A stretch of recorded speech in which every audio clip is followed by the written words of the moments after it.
Since we were kids, we've been told the same phrases over and over again.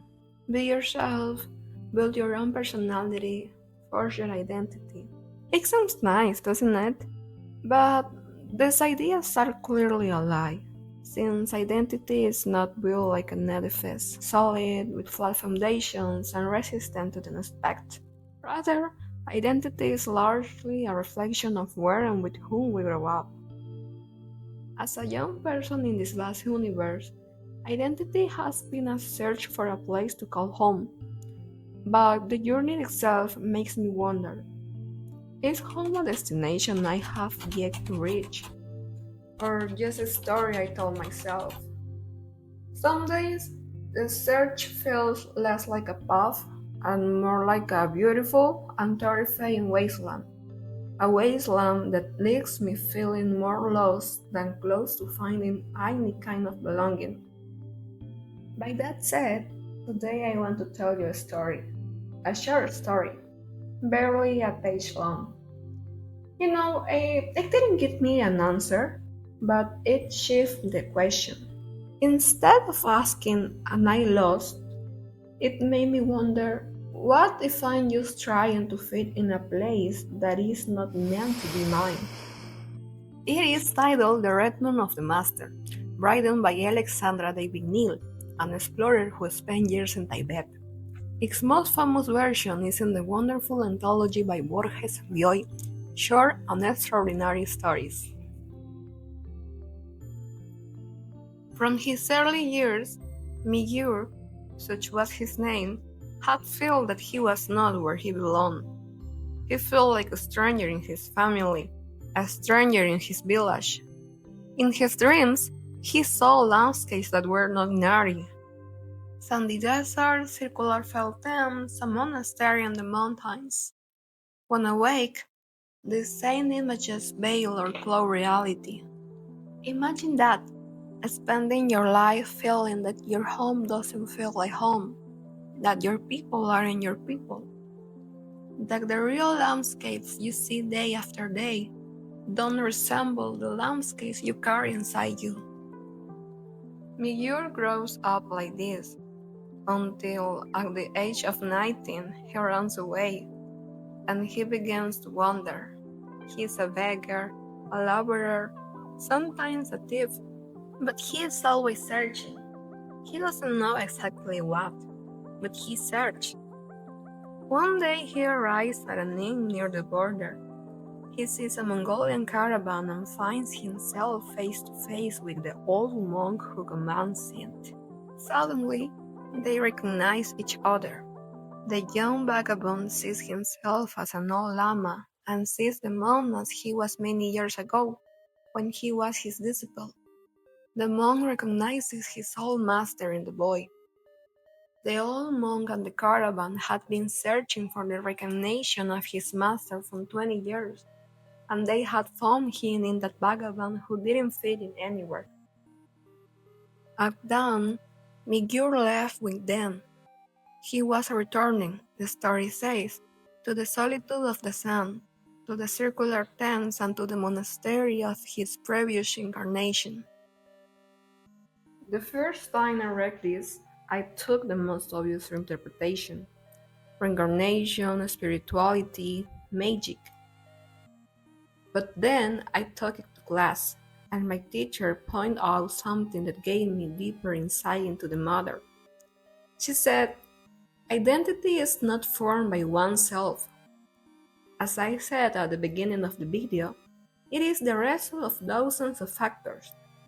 The sense of belonging, the place where you are born, the people who raised you. You are, to a large extent, a reflection of your context. And that's true, isn't it? Studies confirm it. The language you speak, the social class you grow up in, even the way you express your emotions, all of that comes from outside. It seems like we are social sponges. But as I thought about the story more, I feel like there was something else. something that didn't quite fit into the explanation. Because if identity is just a result of the environment, what do we do with Miguel?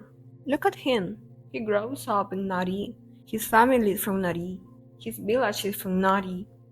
According to the theory, he should be a product of Nari. But no, from the very first sentences, we learn that this young man dreamed, felt, and thought about places where he felt he truly belonged. He already belongs somewhere else, even though he has never been there.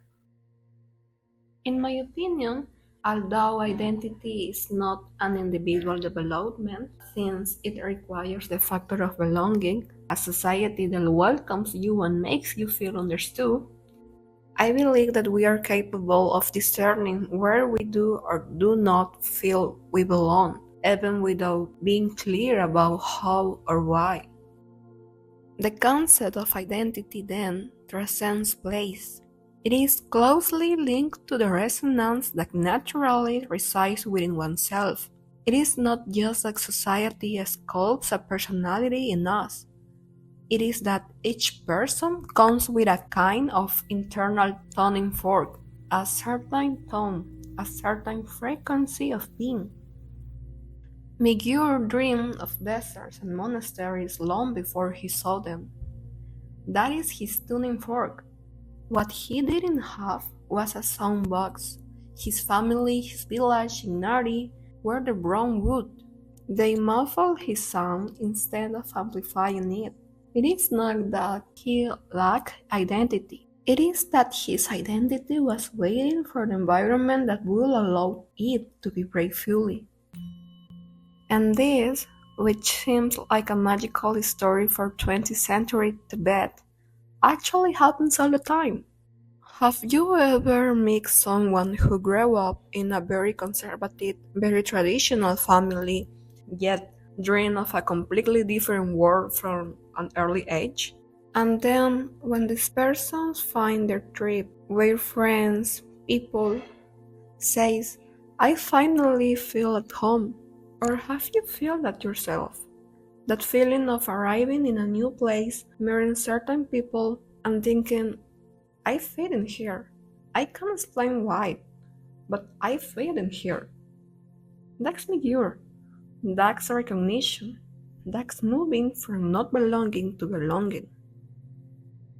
So, do we construct our identity or do we find it? Obviously, we don't construct our identity because that will be to ignore everything we receive from the world. But neither do we find it ready-made, like someone who finds a lost object. The story offers us a clear way, which I think is much more complex and beautiful.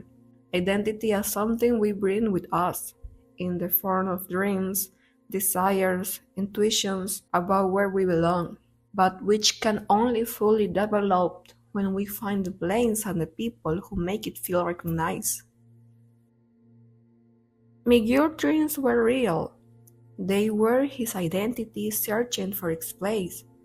And when he found that monk at the border, he didn't become someone else. He was simply able to be who he had always been, but this time surrounded by others. Miguel's journey was not to build himself. It was to find the place where what he already was could finally feel at home. If this video resonates with you, and I use that word on purpose, tell me in the comments, have you ever felt like you found your people or your place? What was that recognition like? Thank you for listening to this. Best wishes and see you soon. Bye.